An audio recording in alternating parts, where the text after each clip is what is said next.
मेरी एक new friend बनी है यहाँ पे, जो कि बहुत छोटी सी फ्रेंड है, इतना सा उसका साइज़ है, इतना सा साइज़ है उसका, इतना सा। तो फारिस गाजी आप किधर हैं? सलार सिकंदर आप किधर है? जहाँ ऐसे ही होता है, मतलब मैं टॉपिक से कभी इधर कभी उधर कभी उधर, मेरा कभी एक टॉपिक रहता ही नहीं है। व्यू ज़रा पास आके देख लेना था। और इंसान, मेरे इयरिंग्स भी तो नज़र आने चाहिए तो मतलब नॉवेल्स पढ़ने की सबसे। अस्सलाम वालेकुम everyone, finally I am back with my second video of YouTube. ये मुसिफ़ के रिव्यू के ऊपर होगी, लेकिन मुझे ये बताना था कि जो मेरी आगे वीडियोस आएंगी वो सिर्फ नॉवेल्स के ऊपर नहीं होंगी, वो उसके ऊपर डिफरेंट टॉपिक्स होंगे। तो आप लोगों ने अब वो ज़रूर देखनी। अब ऐसा नहीं होगा कि सीज़न टू सीज़न मेरी वीडियो आएगी, अब 2 to 3 के डेज़ के गैप से मेरी वीडियो ज़रूर आएगी इंशाल्लाह। मेरी पूरी कोशिश है। और आज भी मैं जिस तरह से वीडियो बना रही हूँ ना, मतलब बिल्कुल भी लाइट नहीं है, और मैं फिर भी बैठ गई हूँ बनाने के लिए, क्योंकि मुझे था कि मैं इसी वीकेंड में ही अपनी वीडियो बना सकूँ। चाहे पोस्ट मैं बाद में करूँगी, मतलब कल पोस्ट कर दूँगी, मतलब मंडे को। तो मैं आज मुसिफ़ पे रिव्यू देने लगी हूँ। इसके ऊपर मैं ये बताना चाहती हूँ कि जो अच्छा नॉवल होता है ना, वो सिर्फ वही होता है कि जिसके आफ्टर इफ़ेक्ट्स बहुत ज़्यादा स्ट्रॉन्ग होते हैं। मतलब जैसे अगर हमने कोई नॉवल पढ़ा है, उसके बाद या फिर कोई बुक पढ़ी है, उसको पढ़ने के बाद जब इंसान उठता है और वो कहता है कि मेरी तो दुनिया बदल गई है, मेरा देखने का अंदाज़ बदल गया, मेरा बोलने का अंदाज़ बदल गया, मेरा मतलब एक डिफरेंट पर्सपेक्टिव बन चुका है। तो एक अच्छा, मेरा ख्याल है एक अच्छा नॉवल वही होता है।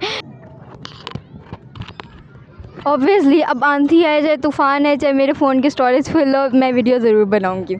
अब इसमें जो अच्छा स्टार्टिंग में जो इसके अंदर मतलब लिखा था ना निम्र अहमद ने, वो ये था कि फ़रिश्ते इब्राहिम का ऐसा करैक्टर है, मतलब उसने पहले वो लिखा नहीं था, सोचा भी नहीं था कहानी स्टार्ट करने से पहले।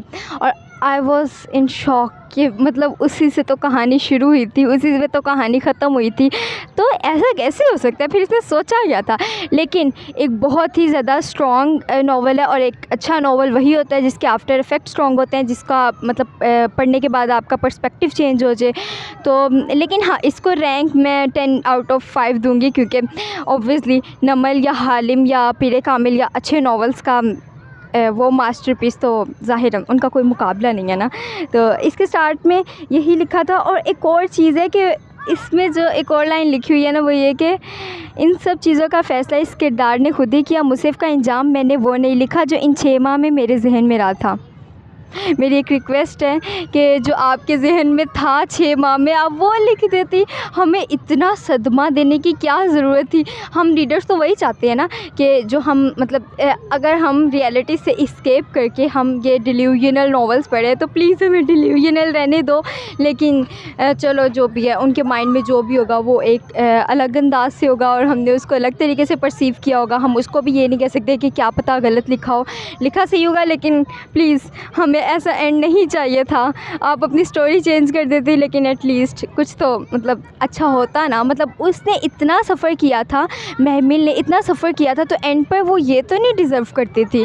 अच्छा, तो एक और ये चीज़ मुझे इस नॉवल की अच्छी लगती है कि जैसे बार बार रिमाइंडर्स मिलते हैं कि महमिल वज़ू करने से पहले बिस्मिल्लाह पढ़ लो, और वो इतनी अच्छी चीज़ें हैं ना कि हमें लिटिल रिमाइंडर्स मिल जाते हैं कि हम भूल जाते हैं कि हमें ये भी करना होता है अपनी लाइफ में।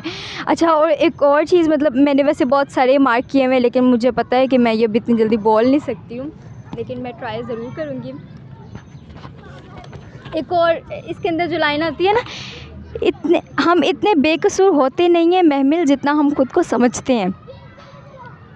ये जो जेनज़ी है, हम इंस्टा पे भी देख लें या किसी भी तरह से, हमें कोई भी थोड़ी सी मतलब कोई बात होगी तो हम उसको इतना वो पहाड़ बना लेंगे और कहेंगे कि हमें तो बहुत दुख है, और ये वो मतलब दुख होते नहीं हैं इतने जितने हम उसको बनाते हैं, जितना हम उसको खुद पे सवार करते हैं। तो ये एक बहुत यारम बाय सुमेरा हमीद, उसके अंदर भी यही चीज़ बताई हुई थी कि हम जो है वो इतना ज़्यादा ख़ुद को बेकसूर कहते रहते हैं कि हम तो बहुत बेचारे हैं, ये वो। और मतलब ये बहुत ही अच्छी चीज़ इसमें बताई है कि हम इतने बेकसूर नहीं होते जितना हम खुद को समझते हैं। और एक और इसमें एक अच्छी लाइन मुझे लगी थी कि और जिस तरह से इस नावल में अल्लाह ताला के साथ कनेक्शन और कुरान के साथ कनेक्शन दिखाया गया ना, मतलब एक ये भी लाइन थी कि वो डांटता ही तो नहीं है, वो सुन लेता है। मतलब जैसे अगर हम इधर किसी के साथ बात करें तो वो हमें डांटना शुरू कर देंगे, समझाना शुरू कर देंगे, लेकिन अल्लाह ताला के साथ हम सब बातें शेयर कर सकते हैं। और दूसरा ये कि एक लाइन है, वो कहते हैं, वो महमिल कहती है अच्छे लग रहे हैं, तो हुमायूं कहते हैं तुम भी। फिर वो कहती है बस इतनी सी तारीफ़। फिर वो कहते हैं शादी के 1 साल बाद अब मैं और क्या कहूँ। फ़ारिस गाज़ी आप किधर हैं? सलार सिकंदर आप किधर है? जहान सिकंदर किधर हो? देखो इस बंदे को हमने फ़र्स्ट एपिसोड फ़र्स्ट पेज से रेड फ्लैग क्यों नहीं कह दिया, क्यों नहीं हमने इसको कंसीडर किया। वैसे वो तो मुझे पसंद नहीं था स्टार्टिंग से ही, लेकिन हम एक्सेप्ट नहीं कर सकते हुमायूं को ऐसे। ज़ाहिर है एंड पर तो उसने धोखा दिया ही, हम कहाँ उसको एक्सेप्ट कर रहे हैं, लेकिन फिर भी इसको हम ना फर्स्ट पेज से एक्सेप्ट कर सकते। इस बंदे को रोमांटिसाइज़ करना ही नहीं चाहिए। इसको जो है वो हीरोज़, वो तो है ही नहीं, पहले भी हीरोज़ की लिस्ट में नहीं है, लेकिन फिर भी फर्स्ट पेज से ही नहीं होना चाहिए था। इतना मुझे गुस्सा आया इस बात पे कि ये क्या है। और एक और ये चीज़, जब वो फवाद के साथ जाती है, मेरा ख्याल है कि उसके इस स्टेप को जस्टिफाई नहीं किया जा सकता, लेकिन स्टिल देखो उसने जब अपने बाप के बिज़नेस को इन लोगों से छीनना था, अपने घर को इन लोगों के कब्ज़े से छुड़वाना था, तो मेरा ख्याल है उसको लगा कि यही स्टेप ठीक होगा उसके लिए कि फ़वाद के थ्रू ही वो कर सकती है। और फिर फ़वाद ने जैसे स्टेप लिया। और एक और ये चीज़ मुझे अजीब लगी, जब उसकी माँ उससे नाराज़ थी, जब उसने केस किया था फ़वाद पे महमिल ने, तो उसकी माँ ने आगे से कहा कि महमिल मैं तुमसे मतलब आगे से वो नाराज़ थी कि मैंने जहाँ इतनी खिदमतें की और मेरी बेटी उन्हीं के बेटे के साथ ये सब कुछ कर रही है। तो मुझे ऐसे हुआ कि देख, कोई भी माँ अपनी बेटी का बुरा नहीं चाहती ऑब्वियसली, लेकिन जो उसकी माँ है, महमिल की माँ है, वो बहुत बेचारी और वो उस टाइप की कि उनके बैक पर कोई नहीं उनको सपोर्ट करने के लिए, तो उनके अंदर इतना कॉन्फिडेंस नहीं, और वो सारा उनको लगता था कि वो उन्हीं पे डिपेंडेंट है, उन्हीं लोगों पर, तो इसलिए फिर उन्होंने मतलब वो नाराज़ है। लेकिन स्टिल जब एक बंदा आपकी बेटी को बेचने चला गया, ठीक है, किसी के हाथों, और वो रात ऐसे गुजार के आई है किसी पुलिस वाले के घर पे, वो हुमायूं था लेकिन तब तो वो पुलिस वाला ही कहलाएगा ना, तो वो पुलिस वाले के घर पे रात गुजार के आई है, और फिर भी आप अपने, जब वो केस कर रही है इतनी मतलब बहादुरी दिखा के, तो आप मतलब ये बात कर रही हैं, मतलब एक किसी चीज़ का एंड होता है और वो एंड हो चुका है आंटी, अब बस कर दें। तो एक ये चीज़ मुझे अजीब लगी थी कि इतना भी कौन करता है, मतलब देसी माएँ या देसी माएँ नहीं, मैं कहूँगी पाकिस्तानी ड्रामाज़ वाली माएँ जो भी कह लो, वो जो बुज़दिल टाइप होती हैं, तो वो इतना भी नहीं होना चाहिए, थोड़ी सी तो रियलिटी दिखानी चाहिए।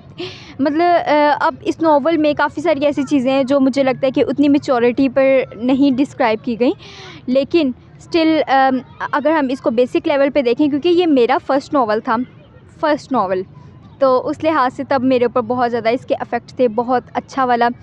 तो उसके बाद मैंने नमल पढ़ा, हालिम पढ़ा, तो फिर मुझे मतलब पता चला कि ये बहुत एक फ़र्स्ट स्टेप है। तो मेरा ख़्याल है कि अगर किसी ने पढ़ना होगा तो इसको अपने फ़र्स्ट नॉवल के तौर पे भी रीड किया जा सकता है, क्योंकि ये बहुत बेसिक लेवल है, बहुत इजी उर्दू है और इजी स्टोरी है, कोई इसमें कॉम्प्लेक्सिटीज़ नहीं है। नमल में तो इंसान को ना थोड़ा सा समझ नहीं आता स्टार्ट में, हालिम में भी कुछ इस टाइप का है, लेकिन जो है वो ये बहुत सिंपल उर्दू है और वो सारा अच्छा ही है। और लास्ट में आके मैं बस इतना कहूँगी कि जो उसने दिखाया था ना वो काफ़ी अजीब था, और ये बहुत ही अजीब बातें थी कि जो पिक्चर दिखाई और फिर उस पर हुमायूं ने यकीन कर लिया।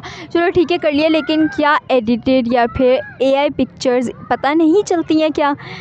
तो मुझे पता है लाइटनिंग बहुत ज़्यादा ख़राब है, लेकिन मुझे वीडियो बनानी है। तो अब कितने मिनट्स हो गए? हाँ 7 मिनट्स हो गए। तो मैंने बस इस पे बहुत ज़्यादा वैसे तो बोलना था, और मैंने एक पहले भी वीडियो बनाई थी, वो इतनी अच्छी नहीं, वो अच्छी बन गई थी, उसके अंदर टेबल हिल रहा था और वो बहुत अच्छी बनी थी। स्टिल मेरी बैड लक कि मैं यूट्यूब वीडियो बना नहीं पा रही। मैंने कोशिश बहुत ज़्यादा दफ़ा की है, यूनिवर्सिटी में बना रही थी, गार्ड ने आके रोक दिया कि बेटा इधर वीडियो बनाना अलाउ नहीं है, और मैं पार्क में बना रही तो लाइटनिंग नहीं आ रही, लेकिन मैं ये अपलोड करूँगी ऐसे।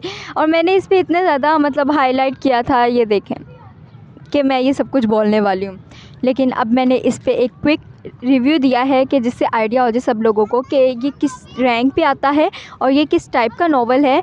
और हम इसको, लेकिन इसके बाद आफ्टर इफ़ेक्ट्स इसके बहुत ज़्यादा स्ट्रॉन्ग होते हैं कि इंसान कहता है कि वो महमिल जैसा ही वो कुरान के साथ कनेक्ट हो सके, और ये सारा। तो अब मेरी जो आगे की वीडियोज़ आने वाली हैं यूट्यूब की, वो डिफरेंट टॉपिक्स के ऊपर होंगी।